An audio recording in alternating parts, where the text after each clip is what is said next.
আজকের Monday night রতে তো এই বিষয়টা একদমই কনফার্ম হলো, মিস্ট্রি ম্যান আর কেউ নয়, সেটা হলো ফিশনের একজন ব্যাকআপ। এবং আজকের মানডে নাইট রতে ফাইনালি আমরা জে উসো এবং জিমি উসোকে আবারও ট্যাগ টিমে যেতে দেখতে পেলাম। সো গাইজ, আজকের মানডে নাইট রটি শেষ হয়ে গেছে। কি হলো আজকের মানডে নাইট রতে সমস্ত কিছুই থাকবে আজকের এই ভিডিওতে। আজকের মানডে নাইট র শুরুতেই গুন্থার রিংয়ে আসে। গুন্থার রিংয়ে আসার পরেই অডিয়েন্সরা উইওয়ান সিনার চ্যান করছিল, যা শুনে গুন্থার বলে এইখানে জন সিনার চ্যান করে কোনো লাভ নেই, এইখানে জন সিনা আসবে না, আর এখন থেকে আমার সময় শুরু। গত সপ্তাহে আমি এলএ নাইটকে সাবমিশন মুভ হিট করে ট্যাপ আউট করিয়েছি, যা আমার ক্যারিয়ারে অনেক বড় একটি অর্জন। আমি লাস্ট অপোনেন্ট জন সিনার ক্যারিয়ারের জন সিনা যে 17 টাইম ওয়ার্ল্ড চ্যাম্পিয়ন, এটা আমি ডিসএগ্রি করছি। জন সিনা এই পর্যন্ত আমার সমান কোনো রেসলারকে ফেস করতে পারেনি, তাই তার 17 টাইম ওয়ার্ল্ড চ্যাম্পিয়নটাও আমি মানি না। স্যাটারডে নাইট মেইন ইভেন্টে জন সিনা দেখতে পারবে সে একজন রিয়েল রেসলারের সাথে ফাইট করছে। এই দেখো টাইম, জন সিনার আর মাত্র 5 দিন সময় রয়েছে ডাব্লিউডাব্লিউইতে। তারপর থেকে তোমাদের হিরো থাকবে না, তোমাদের নতুন হিরো হব আমি। জন সিনা স্যাটারডে নাইট মেইন ইভেন্টে আমি তোমাকে শুধু হারাবই না, তোমাকে আমি সেখানে স্লিপার হোল হিট করব, যাতে তোমার মাথা এবং ঘাড় দুটোই ভেঙে যাবে। তারপর তোমার বডি থেকে হাসেল, রেসপেক্ট এবং রয়্যালিটি আমি বের করে নেব। আমি তোমাকে সেটা করতে বাধ্য করব যা তোমার ক্যারিয়ারে তুমি কখনোই করনি, সেটা হলো আমি তোমাকে গিভ আপ করাবো।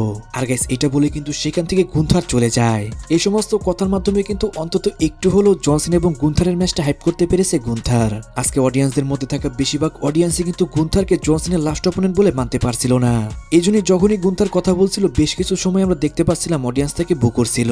এজ এ গুন্থার একজন হিল সুপারস্টার, গুন্থারকে তো অডিয়েন্সরা বুক করবেই, কিন্তু আজকের এই বুটা ছিল কিন্তু পুরোই আলাদা। যাই হোক গাইস, আপনি কি মনে করেন গুন্থার যে জন সিনার লাস্ট অপোনেন্ট হয়েছে এটা কতটা যুক্তিগত, অবশ্যই কিন্তু কমেন্টে জানাবেন। তারপর কাইরি সেন ভার্সেস ইও স্কাইয়ের মধ্যে একটা 1-on-1 ম্যাচ শুরু হয়ে যায়। তাদের দুইজনের মধ্যে রিংয়ের মধ্যে ফাইট চলছিল, আর রিংয়ের নিচে ফাইট করছিল রিয়া রিপ্লি এবং আসকা।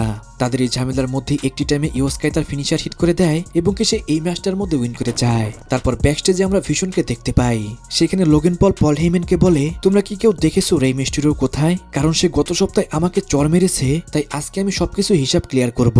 পল হেইম্যান বলে, তোমার এখন খুশি হওয়া উচিত, কারণ আজকে যে তোমার সাথে রে মিস্টিরিওর ম্যাচ হবে সেখানে তোমার ব্যাকআপ হিসেবে থাকবে ফিশন। এটা শুনে লোগান পল বলে, শুধু ফিশন যে আমার ব্যাকআপ তাই নয়, আমিও কিন্তু ফিশনের ব্যাকআপ। এরপর পল হেইম্যান লোগান পলকে একটা ব্রেস নক দেয়। তারপরে পল হেইম্যান লোগান পলকে বলে, এইটার তোমার আজকে প্রয়োজন হতে পারে। তারপর রে মিস্টিরিও এন্ট্রেন্স করছিল। রে মিস্টিরিওর এন্ট্রেন্স শেষও হয় না, তখনই তাকে অ্যাটাক করে দেয় লোগান পল। লোগান পল প্রথমে ব্রেস নক দিয়ে অ্যাটাক করতে যায় রে মিস্টিরিওকে, কিন্তু রে মিস্টিরিও সেখানে ফাইট ব্যাক করে।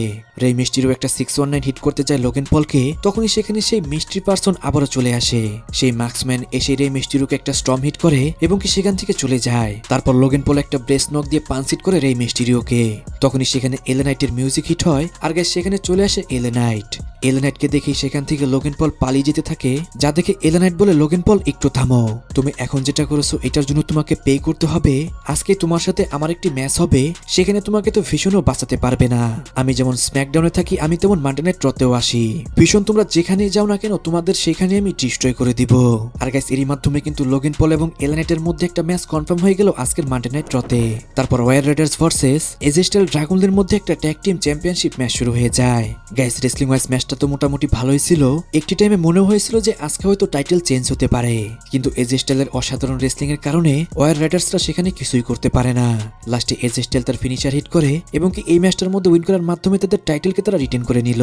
কিন্তু যখনই ম্যাচ শেষ হয়ে যায় তখনই এজেস্টেল এবং ড্রাগনদের ফেস টু ফেস হয় নিউ ডে। তাদের মধ্যে ফাইট শুরু হতেই যাবে, তখনই সেখানে জে উসো এবং জিমি উসো চলে আসে। আর গাইস, এটা যখনই আমরা দেখতে পাই তখনই কিন্তু কারো বুঝতে বাকি ছিল না যে জে উসো এবং জিমি উসো আবারও কিন্তু রিভলভ হয়ে গেছে। তারপরে যে সমস্ত ট্যাগ ডিভিশন রয়েছে তাদের আমরা দেখছিলাম, তাদেরকে দেখে আমার মনে হলো আমরাই তাদের থেকে অনেকটাই বেস্ট ট্যাগ টিম। তারপর এক কথায় দুই কথায় উসোস এবং নিউডের মধ্যে ঝামেলা শুরু হয়ে যায়। উসোসরা তো নিউডেকে সেখান থেকে মেরে ভাগিয়েও দেয়, কিন্তু এরপরে আমরা ফেস অফ দেখতে পাই এজেস্টেল ড্রাগনদের সাথে উসোসদের। আর গাইস, এর মাধ্যমে কিন্তু এটা একদমই কনফার্ম হয়ে গেল যে উসো এবং জিমি উসো আবারও কিন্তু ট্যাগ টিমে ফিরে গেছে। যে জিনিসটা মোটামুটি অনেকদিন ধরে সবার অভিযোগ ছিল যে জে উসোকে সিঙ্গেল রান না দিয়ে জে উসোকে ট্যাগ টিমে দেওয়া হোক। গাইস, ফাইনালি কিন্তু ডাব্লিউডাব্লিউই আপনাদের কথা শুনেছে, জে উসোকে আবারও ট্যাগ টিম ডিভিশনে দিয়ে দিয়েছে। গাইস, কে জে উসোকে আবারও ট্যাগ টিমে দেখে খুশি হয়েছেন অবশ্যই কিন্তু কমেন্টে জানাবেন। তারপর স্টেফেনি বেকর রিংয়ে আসে। সে কিছু বলার আগে সেখানে নিকি বেলার মিউজিক হিট হয়ে যায়, আর নিকি বেলা কথা বলতে বলতে রিংয়ের মধ্যে আসতে চাচ্ছিল, কিন্তু নিকি বেলা রিংয়ে আসার আগে তাকে অ্যাটাক করে রাকেল। আর রাকেল সেখানে স্টেফেনি বেকরকে চ্যালেঞ্জ করে ওমেন চ্যাম্পিয়নশিপ টাইটেলের জন্য, যার মাধ্যমে গাইস এটা তো অন্তত শিওর হয়ে গেল সামনে আমরা রাকেল এবং স্টেফিনি বেকরের মধ্যে ওমেন টাইটেল নিয়ে ম্যাচ দেখতে পারবো। তারপর লাইরা ভলকিরিয়া এবং রুকজিন পেরেজের মধ্যে আমরা একটা 1-on-1 ম্যাচ দেখতে পাই।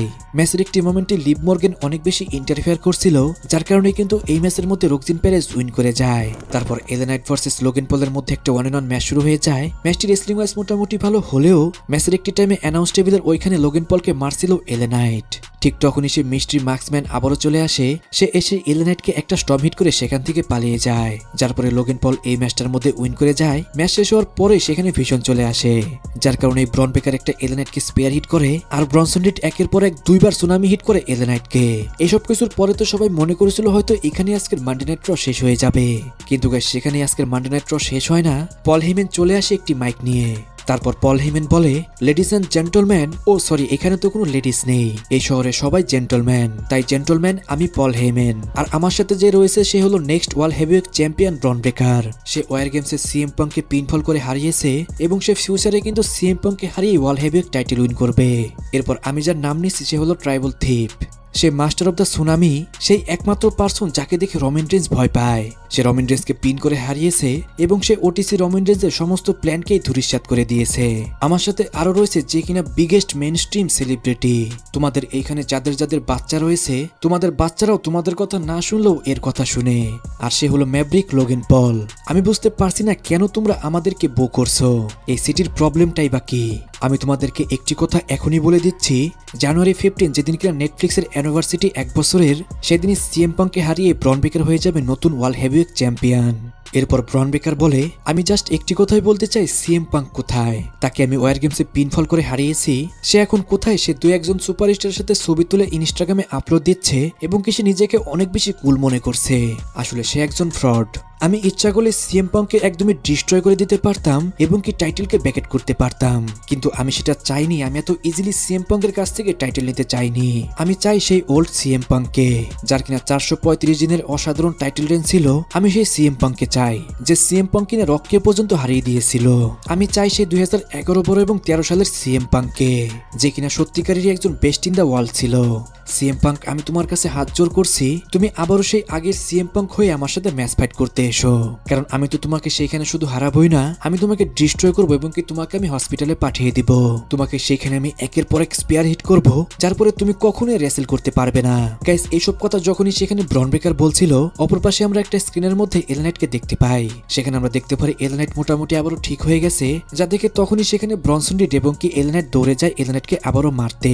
আর গাইস, তারপরে কিন্তু আবারও ব্রনসন রিড এবং লোগান পল মিলে এলে নাইটকে একদমই ডিস্ট্রয় করে দেয়। একটি মোমেন্টে আমরা দেখতে পাই এলে নাইটকে একটা গাড়ির উপর সুনামি হিট করে ব্রনসন রিড। যে জিনিসটা দেখে মোটামুটি এই জিনিসটা টিস করছে ডাব্লিউডব্লিউ হয়তো এলে নাইটকে কিছুদিনের জন্য বাইরে রাখতে পারে, যার জন্য ডাব্লিউডব্লিউ এতটা ব্রুটাল ভাবে অ্যাটাক করলো এলে নাইটকে। আর গাইস, বর্তমানে এলে নাইটের অবস্থা দেখে আপনার কাছে কেমন লাগছে সেটা কিন্তু অবশ্যই কমেন্টে জানাবেন। আর গাইস, এরই মাধ্যমে কিন্তু আজকের মানডে নাইট ড্রটাও শেষ হয়ে যায়। আজকের মানডে নাইট ড্র মোটামুটি আমার কাছে ভালোই লেগেছে। আজকের মানডে নাইট ড্র আপনার কাছে কেমন লেগেছে সেটা অবশ্যই কিন্তু কমেন্টে জানাবেন। সো গাইস, আজকের ভিডিও এই পর্যন্তই। রেসলিং সম্পর্কে সমস্ত নিউজ এবং আপডেট জানার জন্য চ্যানেলটিকে সাবস্ক্রাইব করবেন।